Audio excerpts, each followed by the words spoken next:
So guys আজকে সারাদিন আমার সঙ্গে এত রকমের ঝামেলা হবে তা আমি কোনোদিন স্বপ্নেও ভাবিনি। তো চলো তোমাদেরকে প্রথম থেকে বলি। তো আজকে সকালে উঠে সবার প্রথম আমি কিছু কাজ করছিলাম, তখনই মা এসে বললো এই ফোনটা নাকি সুইচ অফ খুলছে না, তাই যেতে হবে আলীনগর এটা সারাতে। তাই আমি আর রনি দুজন মিলে এখন যাচ্ছি আলীনগর আমাদের ফোনটা সারাতে। চলে এলাম এসআইকে মোবাইল পয়েন্টে, ফোনটা দেখার জন্য দাদাকে দিয়ে দিলাম। দাদা দেখছিল, ঠিক সেই টাইমে বাড়ি থেকে কল আসে বাড়িতে নাকি রান্নার গ্যাস শেষ। তাই চলে এলাম মমিন দাদার গ্যাসের দোকানে। এসে দেখি গ্যাসের গাড়ি এখন আসে, আবার দেখলাম বাইকেরও পেট্রোল ভরাতে হবে। কী যে কপাল, আজকে আমাদের সাথে কী না ঘটছে।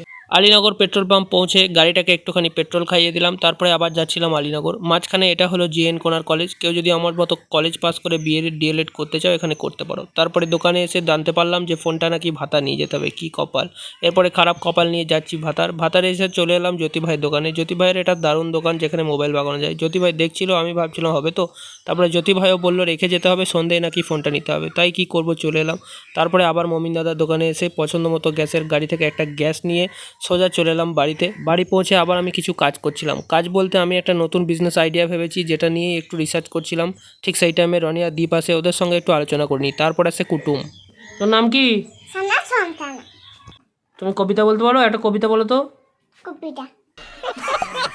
এরপরে কবিতা শুনে একটা শ্যুট ছিল, তো আমরা কিছু শ্যুট করে নিই। শ্যুটে কী করেছি সেটা দেখতে নিচের লিঙ্কে ক্লিক করো।